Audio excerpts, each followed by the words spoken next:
Now, more of Illinois Rising, presented by the Illinois Opportunity Project, the only show directly addressing the problems and solutions for Illinois. Now, from AM 560, here's Dan Proft. Dan back with Pat on this edition of Rising, and I mentioned this in passing when we were speaking to State Representative Mark Batnick.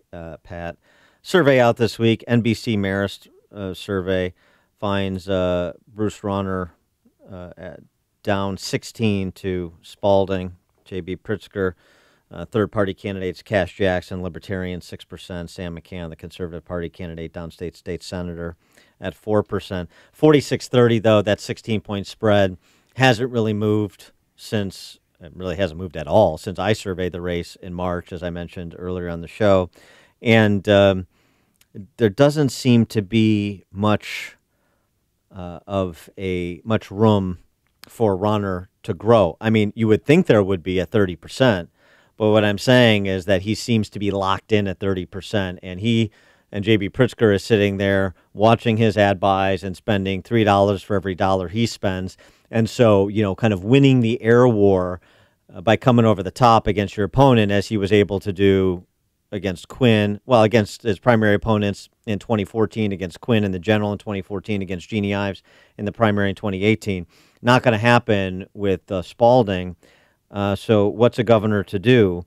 This guy is going down, and he may be, as I've been saying since the beginning of the year, when I suggested that if you want to have a chance to hold the governorship in the fall, your only play is Jeannie Ives, and unfortunately a narrow majority of Republicans disagreed with me.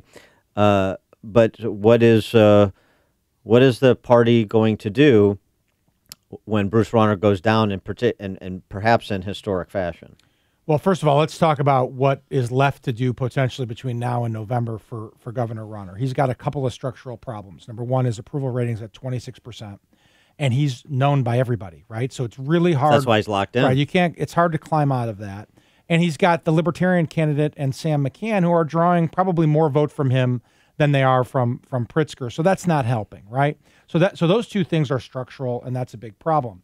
To me, the only thing that he can do to win is hope that he has information on J.B. Pritzker that makes J.B. Pritzker unacceptable. Otherwise, he's going to lose. I mean, if the electorate sees like a Me Too problem or some virulent racist type activity, then Pritzker could become unacceptable to that 46% who already seem to like him, and he does come off as likable. So to me, that's where Rauner's chance is, and that only exists if those facts are there, and so far I haven't heard anything about that. So that's the first part.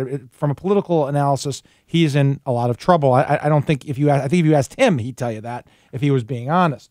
Where do you go from there afterwards? That's a great question. The play is in the legislature. You got to pick up as many legislative seats in local elections as you can, although these numbers show that Rauner is an anchor to legislative races. There's no denying that. Trump is a wild card. The goal for Republicans should be twofold. It should be to pick up as many seats in the House, hold on to the seats and pick up as many in the House as you can to buttress Madigan's authority with a Pritzker governor. And then when you turn into January, the Republicans need new leadership and a new strategy to rebuild from what will then have been a Rauner failure. And it'll be interesting to see if there's any lessons learned here, because Rauner, let's see, he's the most pro-abortion governor in the history of America, signed sanctuary state legislation, essentially winked and nodded a tax increase despite vetoing it, but a third of the House Republican caucus voted for the largest tax increase in Illinois history. Junk science on gender, propping up Obamacare. I mean, what of the left's agenda has he not advanced? And yet, where does he find himself? Down 16 to, a corporatist platinum spoon candidate in J.B. Pritzker. And in this NBC Marist poll, down 25 among moderates, down 18 among independents. Boy, it's going to be tough for those big government Republicans who lorded over this party for the last half century, making it the super minority party it is, making it the Republican Party that's the biggest joke in the nation, with California, in stiff competition, but a Republican Party that exists on paper, only a joke. junior partner to the Democrats, which is what they've been under at the leadership level of the Republican Party. Never conservative reform. That's the one thing that hasn't been tried. And that's what Rauner campaigned on, but obviously 4 years he did a 180 on all of those issues I mentioned. No social agenda guy, right? So now you're down 25 against moderates, down 18 among independents, and the whole argument from the big government Republican surrender leadership for generations has been, hey, you have to do this, and you can't be pro-life because you have to appeal to moderates and independents. It turns out the lesson to be learned from the Rauner cautionary tale is if you stand for nothing, I should say, you get no one. If you betray everyone, then no one will be there for you when you need them. That's where Rauner is. Base, hard Republican vote and nothing more. The vote that's even probably not comfortable with him, but just saying, I despise Pritzker and the Democrats and Madigan more than I despise Rauner.